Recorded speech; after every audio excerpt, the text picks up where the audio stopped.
Hi friends. ఇంద్రుడు దిక్పాలకులు దమయంతి తమలో ఒకరిని పెళ్లి చేసుకునేలా ఒప్పించమని నలుడిని దమయంతి అంతఃపురానికి పంపిస్తారు. ఆమె నలుడిని తప్ప ఇంకెవరిని పెళ్లి చేసుకోనని చెబుతుంది. తిరిగి వచ్చి తాను దమయంతితో చెప్పిన మాటల తీరును, ఆమె తనకు బదులు చెప్పిన తీరును దిక్పాలకులకు వివరించి చెప్తాడు. ఇంతవరకు మనం ముందు అడిగేలా చెప్పుకున్నాం. తర్వాత ఒక శుభముహూర్తంలో దమయంతి స్వయంవరం జరిగింది. అప్పుడు దేవతలు నలుడిని తప్ప మరెవరిని దమయంతి వరించదా చూద్దామని ఆ దేవతా శ్రేష్ఠులు నలుగురు నలరూపం ధరించి స్వయంవరానికి వచ్చారు. ఒకే వరుసలో 5 నలమహారాజులు కూర్చుని ఉన్నారు. ఆ సమయంలో దమయంతి తన చేతులతో తెల్లని పూలదండ పట్టుకుని వచ్చింది. ఆ స్వయంవర మహోత్సవాన్ని సందర్శించడానికి వచ్చిన రాజులందరినీ చూసింది. కానీ అక్కడ నలుడితో పాటు మరొక 4 వేల్పులు నలుడి ఆకారంలోనే కనిపించారు. వారిలో అసలు నలుడు ఎవరో గుర్తించలేక ఆమె సంశయిస్తూ, ఓ దేవతలారా, నాకు నలుడిని ఎన్నుకునే పరిజ్ఞానం కలిగించండి, మీ నిజస్వరూపాలు ధరించండి అని మనసులో దుఃఖిస్తూ ప్రార్థించింది. దేవతలు దమయంతి మొరవిని కరుణించారు. వారు రెప్పలు మూతపడిన కన్నులతో, చెమట పట్టని దేహాలతో నేలనంటక దగ్గరగా నిలిచారు. అప్పుడు దిక్పాలకులు భూలోకంలోని రాజు సమూహము చూస్తూ ఉండగా నలుడి కంఠంలో పూలదండ వేసి దమయంతి అతడిని వరుడుగా ఎన్నుకుంది. వేల్పుల శుభాకాంక్షల శబ్దాలు, బ్రాహ్మణుల ఆశీర్వాద నినాదాలు, అనేక విధాల మంగళవాద్యాల ధ్వనులు కలిసి సముద్రఘోషలా అనిపించాయి. ఇలా అద్భుతమైన స్వయంవరంలో లభించిన దమయంతిని నలుడు మహావైభవోపేతంగా పెళ్లి చేసుకున్నాడు. ఇంద్రుడు తాను స్వయంగా ప్రత్యక్షమై నలుడు చేసే యజ్ఞాలలో పాల్గొంటానని వరమిచ్చాడు. అగ్ని, వరుణుడు కూడా నలుడు కోరిన చోటులలో నిప్పు, నీరు లభించేటట్లు వరాలు అనుగ్రహించారు. యమధర్మరాజు నలుడి మనస్సు ధర్మంపైనే లగ్నమయ్యేటట్లు వరం ప్రసాదించాడు. దేవతలు అలా నలుడికి వరాలిచ్చి స్వర్గానికి వెళుతూ ఉండగా మార్గమధ్యంలో ద్వాపర పురుషుడితో పాటు వస్తున్న కలి కనిపించాడు. వారు కలిని, నువ్వు ఎక్కడికి పోతున్నావు అని ప్రశ్నించారు. కలి, భూలోకంలో దమయంతి స్వయంవరం జరుగుతుందని విని ఉన్నాను. అందులో నేను దమయంతి చేత భరించబడతాననే సంబరంతో, ఆశతో, కోరికతో వెళుతున్నాను అని చెప్పాడు. కలిపురుషుడి మాటలు విని అందరూ నవ్వారు. స్వయంవరం జరిగిపోయింది, ఇక నీ ప్రయాణం నిరర్ధకం. ఆ సుకుమారి దమయంతి ఇతరులను ఎవరిని మచ్చక నలమహారాజును వరించింది అని దేవతలు చెప్పగా కలిపురుషుడికి నలుడిపై కోపం వచ్చింది. నలుడికి రాజ్యవైభవం పోగొట్టడానికి, నల దమయంతులకు పరస్పర వియోగాన్ని కల్పించటానికి కలిపురుషుడు నిశ్చయించాడు. నలుడు ద్యోతప్రియుడని కలికి తెలిసింది. అందుచేత పాచికలలో ప్రవేశించమని కలి తన సహచరుడైన ద్వాపరుడిని నియోగించాడు. తాను నలుడిలో ప్రవేశించడానికి సంకల్పించాడు. కానీ అతడికి ఆ అవకాశం చాలా కాలం వరకు లభించలేదు. నలుడు అనవరతం అశ్వమేధాది యజ్ఞయాగాదులు నిర్వర్తించి బ్రాహ్మణులకు అపార దక్షిణలు పంచిపెడుతూ ఉండేవాడు. జపం, తపం, హోమం, దానధర్మ పుణ్యకార్యాలు అతడి దినచర్యలయ్యాయి. కానీ ఒకనాడు నలుడు మూత్ర విసర్జన అనంతరం పాద ప్రక్షాళనం మర్చిపోయి సంధ్యావందనం ఆచరించాడు. అప్పుడు ఆ అశుచిత్వాన్ని ఆధారం చేసుకొని కలి నలుడిలో ప్రవేశించాడు. తరువాత కలి పుష్కరుడని రాజు దగ్గరికి వెళ్ళి తనను తాను పరిచయం చేసుకొని నలుడితో జోదుమాడి నలుడి రాజ్యాన్ని, సర్వసంపదలను గెలుచుకోమని ప్రోత్సహించాడు. పుష్కరుడు అందుకు సమ్మతించాడు. కలి బ్రాహ్మణ వేషం ధరించి పాచికలు పట్టుకొని పుష్కరుడితో పాటు నలుడి వద్దకు పోయి ఇద్దరూ అతడిని జోదుమాడటానికి ఆహ్వానించారు. జూదమాడటానికి ఆ జూదరుల చేత పిలువబడి జూదమాడకుండటం అధర్మమని తలచి నలుడు సమ్మతించి పుష్కరుడితో జూదమాడటానికి ఒప్పుకున్నాడు. నలుడు జూదం మొదలుపెట్టాడు. తనకున్న సంపదలన్నింటినీ పణంగా పెట్టి అలసట లేకుండా ఆపకుండా జూదమాడసాగాడు. ఆప్తులు ఆరించినప్పటికీ బుద్ధిహీనుడై జూదం మానలేదు. అది కలి ప్రేరణ. జూదంలో నలుడు వరుసగా ఓడుతూనే ఆడుతున్నాడు. ఇలా చాలా నెలలు దుర్వ్యసనమైన జూదానికి లోబడి అనేక వస్తువాహనాదుల్ని పణంగా ఒడ్డి పుష్కరుడి చేత ఓటమి చెందటానికి సంసిద్ధుడైన నలుడి దగ్గరికి పౌర బ్రాహ్మణ మంత్రిశ్రేష్ఠులు దమయంతిని తమకు ముందు పెట్టుకుని వచ్చి అతడిని వారించారు. కానీ కలి ప్రభావానికి లోబడి వివసుడే ఉన్న నలుడు వారి మాటలు వినలేదు. వారు మారు మాట్లాడలేక ఊరుకున్నారు. అప్పుడు దమయంతి, ఓడిన కొలది జూదంలో ఆసక్తి మాత్సర్యం పెరుగుతాయి, ఇక నేనేం చేయగలను, ఇది కీడుకు మూల కారణం అని దుఃఖించింది. పాచికలు పుష్కరుడికి అనుకూలంగా ఉండటాన్ని, నలుడికి ప్రతికూలంగా ఉండటాన్ని తెలుసుకొని దమయంతి తన భర్తకు ఓటమి సిద్ధిస్తుందని గ్రహించి ముందే భర్త అనుమతిని పొంది వార్షినేయుడనే సారథిని పిలిచి ఈ రథంపై ఇంద్రసేనుడనే కుమారుడిని, ఇంద్రసేన అనే కూతురిని వెంటనే తీసుకుని విదర్భకు వెళ్ళి అక్కడ నా బంధువుల దగ్గర దిగబెట్టి వేగంగా తిరిగిరా అని దమయంతి నియోగించింది. ఆమె చేసిన పనిని ఆప్తులు, చుట్టాలు, వైదిక కర్మలు నిర్వహించే గురువులు, మంత్రులు ఆమోదించారు. జూదంలో భూరాజ్యం తొలగిపోయింది. సర్వస్వం అపహరించబడింది. నలుడు పరితపించి దమయంతిని వెంట పెట్టుకుని రాజ్యవైభవం, సంపద కోల్పోయి రాజధాని నుండి బయటికి వెళ్ళాడు. జూదంలో రాజ్యం కోల్పోయిన నలుడు పురం వెలుపల 3 దినాలు నివసించాడు. రాజైన పుష్కరుడికి భయపడటం చేత, కలి ప్రేరణ చేత, జూదంపై ఏర్పడిన ద్వేషం చేత పౌరులు ఎవరూ కూడా నలుడి దగ్గరికి వెళ్ళలేదు. సర్వజనుల చేత సత్కారాన్ని పొందటానికి యోగ్యత కలవాడైనను నలుడు విధి పరిపాకం చేత ఎవరి చేతను గౌరవించబడక నీళ్లు మాత్రమే ఆహారంగా తీసుకుని దమయంతి తాను ఇద్దరూ మాత్రమే ఆ పట్టణ సమీపంలో ఉన్నారు. అప్పుడు వారి ముందు బంగారు రెక్కలు గల పక్షులు విహరిస్తూ కనిపించాయి. నలుడు ఆకలి బాధ తాళలేక ఆ పక్షులు ఆహారంగా ఉపకరిస్తాయని ఆలోచించి వాటిని పట్టుకోవటానికై తాను కట్టుకున్న వస్త్రాన్ని తీసి వాటిపై విసిరాడు. ఆ పక్షులు నలుడు విసిరిన వస్త్రంతో పాటు ఆకాశంలోకి ఎగిరిపోయి నవ్వుతూ అతడితో పలికాయి, నల్మహారాజా, నీ సంపద, నీ రాజ్యం మోసగించి పరిగ్రహించిన పాచికలం మేము. పక్షుల రూపం ధరించి నిన్ను మోసగించి నువ్వు కట్టిన బట్టలను కూడా అపహరించాం అని ఆ పక్షులు నలుడితో చెప్పి ఆకాశ మార్గాన ఎగిరిపోయాయి. నలుడు కూడా ఆ పిట్టల పలుకులు విని ఆశ్చర్యపోయాడు. నాకు ఈ దుస్థితి దాపరించడానికి ఈ పాచికల దోషం కాక మరేం కారణం ఉంది అని తలపోస్తూ దమయంతి కట్టిన వస్త్రం యొక్క చెరుగునే తాను కూడా ధరించాడు. ఇలా ఆ ఇద్దరూ ఒకే చీర ధరించి మొహాలు చూసుకొని పరితపిస్తున్నప్పుడు నలుడు దమయంతితో అన్నాడు, ఇది దక్షిణాపథానికి దారి, ఇది విదర్భ పట్టణానికి పోయే బాట, ఇది కోసల దేశానికి వెళ్ళే మార్గం, ఇది ఉజ్జయిని నగరానికి తోవ. ఈ తెరువులన్నింటిలో మనం వెళ్ళటానికి నీ ఉద్దేశంలో అనువైనది ఏది అని దమయంతిని ప్రశ్నించాడు.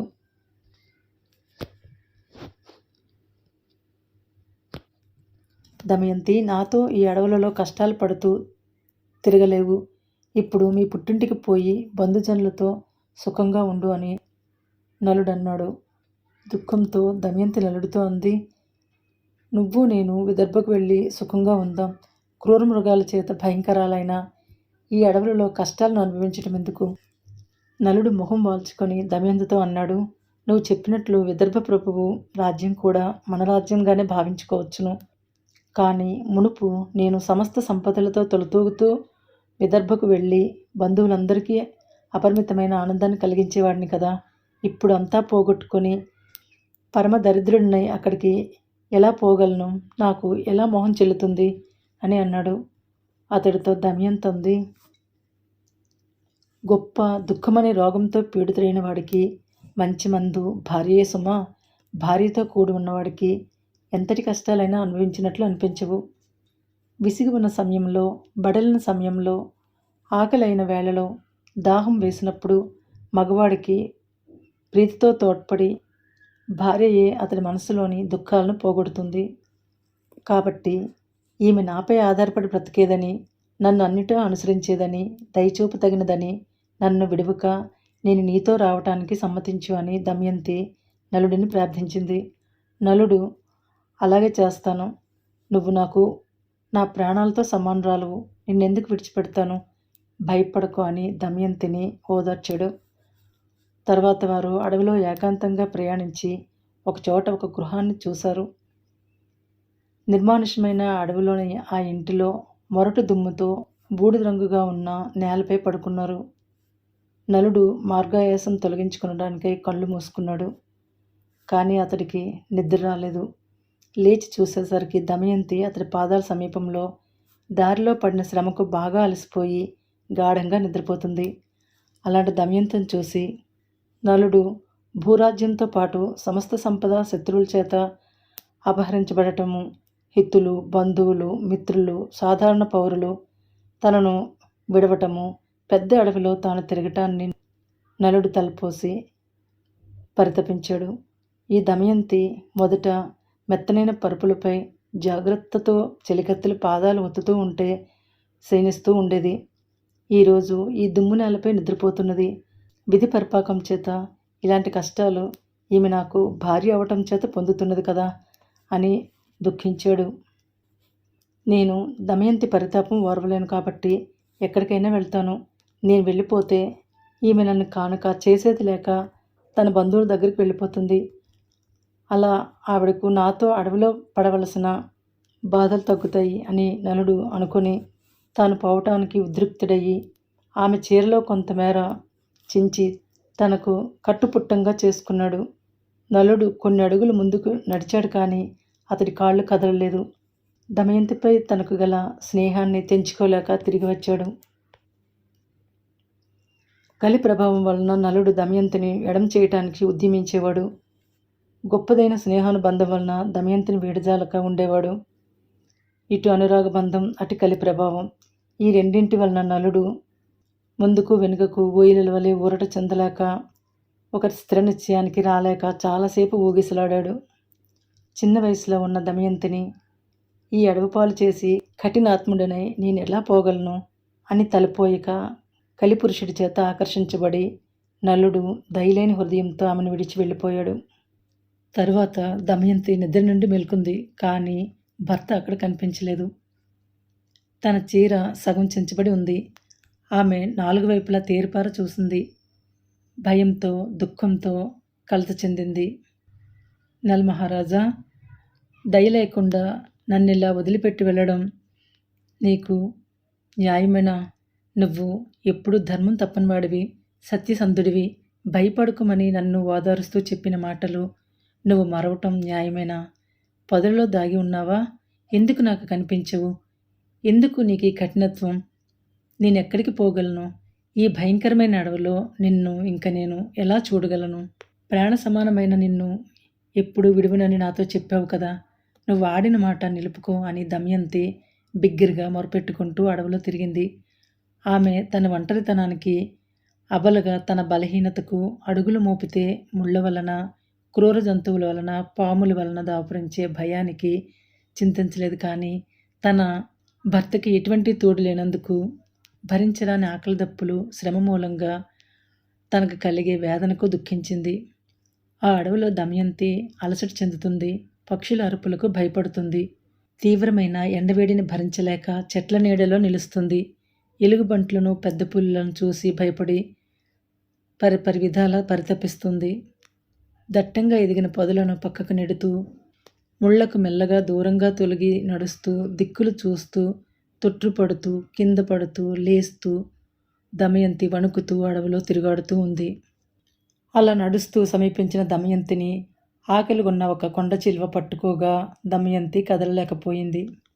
నలమహారాజా, ఇంతదాకా నన్ను ఉపేక్షించావు, కానీ ఈ ఆపదలో చిక్కిన మీదటనైనా నన్ను సంరక్షించేవాడు కమ్మని మొరపెట్టుతున్న దమయంతి ఏడుపు కేకలు విని ఒక కిరాతకుడు వేగంగా వచ్చాడు. తాను పట్టిన చురకత్తుతో ఆ కిరాతుడు ఆ కొండచిలువ ముఖాన్ని ముక్కలుగా తరిగాడు. అప్పుడు రాహు ముఖం నుండి వెలువడిన చంద్రరేఖ వలె ఆ పాము ముఖం నుండి దమయంతి బయటపడింది. ఆ కిరాతుడు ఆమెను ఓదార్చి దగ్గర ఉండే కొలనులో ఆమె స్నానం చేసి బడలకి తీర్చుకున్న తర్వాత ఆమెకు అడవిలో దొరికే మంచి పండ్లను ఇచ్చి, నువ్వు ఎవరు? నువ్విట్లా ఎందుకు ఒంటరిగా ఈ అడవికి వచ్చావు అని అడిగి తీయగా మాటలు మాట్లాడే ఆమె చేత సమాచారం అంతా తెలుసుకున్నాడు. దమయంతిని చూసి ఆ కిరాతుడు కామభావ ప్రేరితుడయ్యాడు.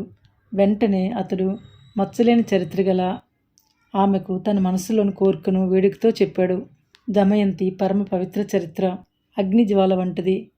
ముట్టుకొనటానికి కానీ సమీపించటానికి కానీ వీలు కానట్టుది, తేరిపారు చూడ వీలు లేనిది. అటువంటి అనింద్య చరిత్రను ఆ మొరటి కిరాతుడు తగదని తలచక తనకు ఆయుర్దాయం తక్కువ కావటం చేత కామించి కోరుకున్నాడు. దమయంతి ఆ కిరాతుడిపై కోపించి చూసి, నేను పతివ్రతనే అయితే దుష్టుడైన ఈ కిరాతుడు ఇప్పుడే ఇక్కడ చనిపోవునుగాక అని శపించింది.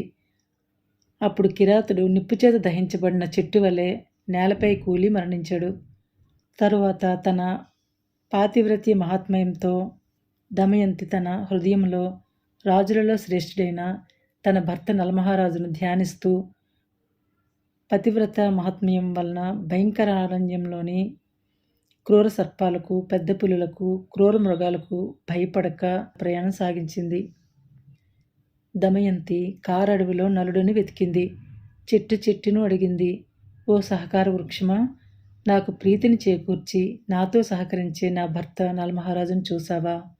ఓ పున్నాగ వృక్షమా, పురుషులలో పున్నాగుడైన నలుడిని చూసావా అని ప్రతి చెట్టును అడిగింది.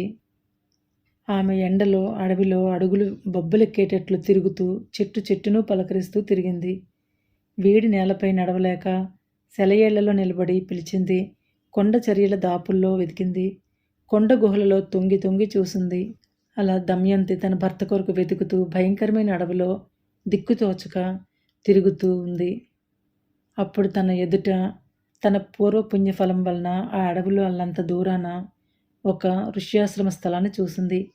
ఆ ఆశ్రమంలో నీరు మాత్రమే ఆహారంగా తీసుకొని తపస్సు చేసేవారు, ఆకులు మాత్రమే తిని తపస్సు చేసేవారు, గాలి మాత్రమే తీసుకుని తపస్సు చేసేవారు, ఆకుకూరలు నివ్వరి గింజలు తిని తపస్సులు చేసేవారు, చెట్ల కింద నివసిస్తున్న వారు అయిన మునిశ్రేష్ఠులను చూసింది. క్రూర మృగాలు, పాములు, దొంగలు, కిరాతులు ఎప్పుడూ తిరిగాడే అడవిలో దమయంతి ఒక పవిత్రమైన నది ఒడ్డున ఒక మునిపల్లెను చూసింది. ఆ ఋష్యాశ్రమంలోని మహర్షులు వశిష్ఠ, వాసుదేవ, బాలకిల్య, భృగు, నారదుల వంటి వారు. దమయంతి ఆ ఋషీశ్వరులకు నమస్కరించింది. ఆ మునులు దమయంతి అతిలోక సౌందర్యానికి, వర్చస్సుకు ఆశ్చర్యపరవశులై, అమ్మా, నువ్వు వనదేవతవా, దేవతా స్త్రీవా, ఎవరు నువ్వు? ఈ అడవిలో ఎందుకు ఒంటరిగా తిరుగాడుతున్నావు అని ప్రశ్నించారు. వారికి దమయంతి చెప్పింది, దయచేసి నా వృత్తాంతం వినండి. పుణ్యచరిత్రుడిగా కీర్తిని ఆర్జించినవాడు, ఎప్పుడూ యజ్ఞాలు చేయటంలో ప్రీతి కలవాడు అయి భూమండలంపై వెలసిల్లిన నలుడు భార్యను నేను. పెద్దల చేత మన్ననలు పొందిన నా పేరు దమయంతి. విధి విపరిపాకం చేత నన్ను విడిచి నలుడు ఎక్కడికో వెళ్ళిపోయాడు. నేను నా భర్తను వెతుకుతూ ఈ అడవిలో తిరుగాడుతున్నాను. మీ తపోవనానికి వచ్చి నలుడు మీ పాదాలకు నమస్కరించి ధన్యుడే ఎటైనా వెళ్ళిపోయాడా? అతడు పోయిన వైపు మీకు తెలిసి ఉంటే దయచేసి నాకు చెప్పండి. ఇక కొన్ని దినాలలో నేను నా భర్తను చూడలేకపోతే ప్రాణాలు విడిచిపెడతాను అని ఏడుస్తున్న దమయంతితో ఆ ఋషివరేణ్యులు అన్నారు, దమయంతి, కొన్నాళ్లలో నువ్వు నీ భర్త అయిన నలుడిని పూర్వం వల్లనే తన రాజధాని నగరంలో రాజ్యవైభవంతో వెలసిల్లేవాడిగా, ప్రజానురంజకుడైన ప్రభువుగా చూడగలవు. మేము తపోదృష్టితో చూసి నీకు ఈ విషయాలు చెప్పాము. ఏడవద్దు అని చెప్పి ఆ తాపస్సులు వారి అగ్నిహోత్రాలతో పూలు పండ్లు గల చెట్లతో కూడిన రమ్యమైన నదీ తీరంలోని ఋష్యాశ్రమాలతో మాయమయ్యారు. దమయంతి అది కళ నిజమని ఆశ్చర్యపడి అడవిలో వెళుతూ ఉండగా ఆమె ఎదుట ఒక వర్తకుల గుంపు కనిపించింది. దమయంతి ఆ గుంపు దగ్గరికి వెళ్ళటంతో అక్కడ ఉన్న వ్యాపారులు ఆమెను చూశారు. దుమ్మి రేగి నెత్తిపై పడటం వల్ల ఆమె ముంగురులు ఎర్రబారాయి. బాగా మాసిపోయిన సగం చీర చేత కప్పబడి బెత్తం వలె ఆమె శరీరం కనిపించింది. ఆకలి, దప్పిక, నిద్ర అనే వాటికి దూరమై పిచ్చిదాని వలె తిరుగుతున్న దానిని ఆ దమయంతిని చూసి కొందరు ఆమెను దెయ్యం అనుకొని భయపడి పారిపోయారు. కొందరు అపహాస్యం చేశారు. కొందరు, అవ్వా, ఈ అడవిలో నువ్వు దేని కొరకు వెతుకుతున్నావు అని అడిగారు. కొందరు, దేవి, నువ్వు సాక్షాత్తు భువికి దిగివచ్చిన దేవతవని కేలిమోడ్చి మొక్కారు. దమయంతి వర్తకుడితో అంది, ఈ ఘోరారణ్యంలో ఈ వర్తక జనులు కనిపించటం ఎంతటి పుణ్యం అని. ఆమె మళ్ళీ అంది, నేను నలుడి భార్యను. దురదృష్టవశాన నేను నా భర్తకు దూరంగా ఒంటరిగా ఈ అడవులలో కష్టాల పాలై తిరుగాడుతున్నాను. అమృత సమానుడు దయామయుడు అయిన నలుడిని మీరు ఎక్కడైనా చూసారా అని దమయంతి అనగా, శుచి అనే పేరుగల వర్తక ప్రముఖుడు దమయంతితో అన్నాడు, ఈ అడవిలో మేము నలుడిని చూడలేదు కానీ ఇక్కడ ఉండే భయంకరాలైన సింహాలను, ఏనుగులను, ఎలుగుబంట్లను మాత్రం చూస్తూ ఉంటాము. ఈ అడవి మనుషులు ప్రవేశించదగిన ప్రదేశం కాదు. ఇందులోకి సూర్యరశ్మి కూడా ప్రవేశించలేదు అని శుచి అనే వర్తకుడు చెప్పగా, దమయంతి ఈ వర్తకులందరూ ఎక్కడికి వెళ్తారు అని అడిగింది.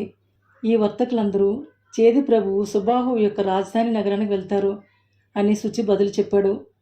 అలా అయితే నేను మీతో వస్తాను అని దమయంతి భర్తను చూడాలనే కోరికతో ఋషివరేణ్యుల మాటలు స్మరిస్తూ వారితో కలిసి వెళ్ళింది. బాగా పొద్దెక్కే వరకు ఆ వర్తకులు ప్రయాణించి చల్లని నీళ్ల చేత ఆహ్లాదకరంగా కనిపించే చెరువు దగ్గర దాహం తీర్చుకొని విశ్రమించడానికి విడిది చేశారు.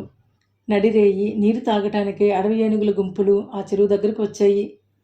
ఆ సార్థంలో నిద్రలో నిమగ్నులై ఉండే కొంతమంది ఏనుగులు పాదాల కింద పడి మరణించారు. కొంతమంది ఏనుగుల దంతాల చేత శరీరాలు చీలి చనిపోయారు. కొంతమంది స్థైర్యం కోల్పోయి అరుస్తూ ప్రాణభీతితో పరిగెత్తి చెట్లెక్కారు. ఇలా ఆ సార్థం నీతిబాహుడి సంపద వలె క్షీణించి చెదిరిపోయింది. అటువంటి అలజడిలో దమయంతి దైవికంగా చావును తప్పించుకొని తన మనసులో ఇట్లా అనుకుంది, బ్రతికి ఉండాలనే కోరికతో మైమరిచి నిద్రిస్తున్న వారిని ప్రాణభయంతో కేకలు పెడుతూ ఉండగా చంపివేశాడు. కానీ చావాలనే కోరికతో ఉన్నదానిని నన్ను చంపకుండా మర్చిపోయాడు. ఆ విధి మిక్కిలి బుద్ధిహీనుడు కదా.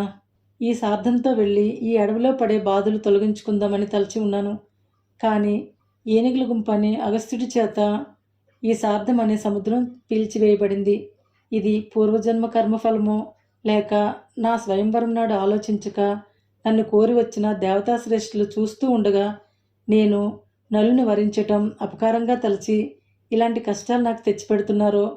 నా భర్తతో నాకు ఇటువంటి ఎడబాటు, దుఃఖం దేవతల కోపం వల్లనే కలిగింది. ఇంకేం చేయగలను అని దమయంతి బాధపడింది.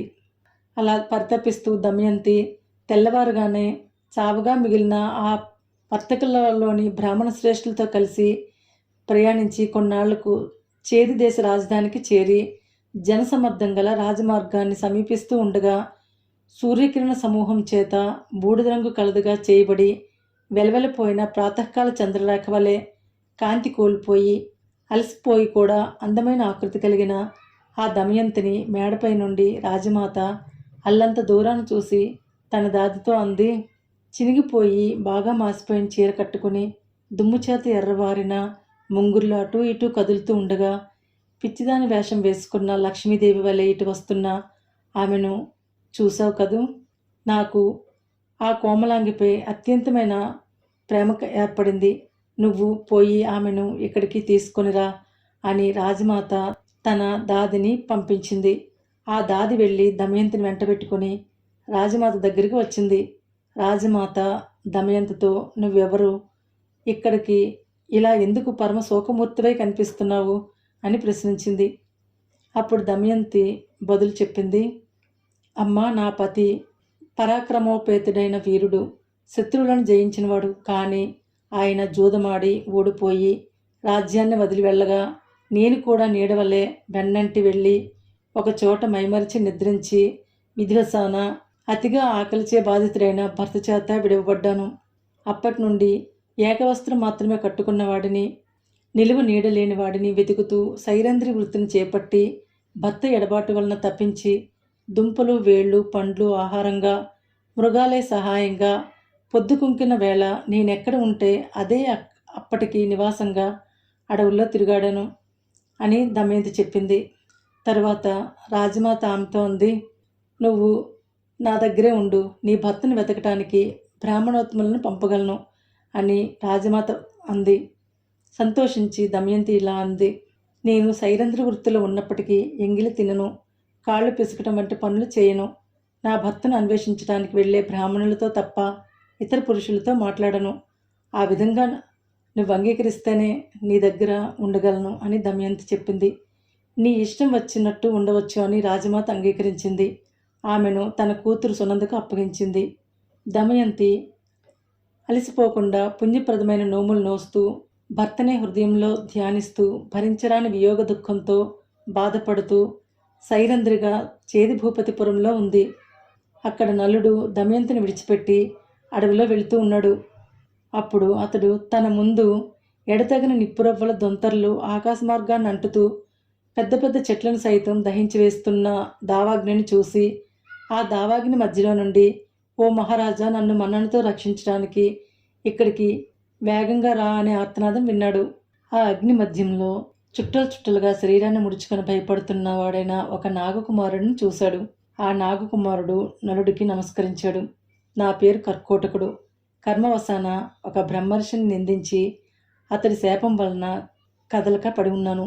ఈ దావాగ్ని సకల ప్రాణకోటికి మృతి కారణమై అన్ని వైపులా విజృంభిస్తున్నది. ఈ కీడు నుండి నువ్వు నన్ను కాపాడు. నువ్వు దయామయుడివి, దయచేసి నన్ను రక్షించు అన్నాడు. ఈ కారు చిచ్చు మంటలు 4 దిక్కులా కమ్ముకొని సమీపించాయి. ఈ మంటల్లో కాలి చనిపోవడం నాకు ఇష్టం లేదు. కాబట్టి దయతో నన్ను ఎత్తుకొని ఒక చల్లని సరోవర తీరం చేర్చు. నన్ను రక్షించు, నీకు మేలు చేస్తానని కర్కోటకుడు కోరాడు. నలుడు వాడిని ఎత్తుకున్నాడు. కర్కోటకుడు అప్పుడు బొటనవేలు కొలతకు సరిపోయే దేహం కలవాడే ఎత్తుకోవడానికి సులువుగా మారాడు. నలుడు ఆ కర్కోటకుడిని ఎత్తుకొని త్వరగా వెళ్ళి చల్లని ఒక సరోవరం సమీపంలో విడవటానికి ప్రయత్నించగా అతడు మరి 10 అడుగులు వేయమని, తాను నలుడికి శ్రేయస్సును చేకూర్చుతానని చెప్పాడు. అప్పుడు నలుడు లెక్క పెట్టుకుంటూ అడుగులు వేస్తున్నప్పుడు 10వ అడుగు వేసేటప్పటికీ కర్కోటకుడు అతడిని కాటు వేశాడు.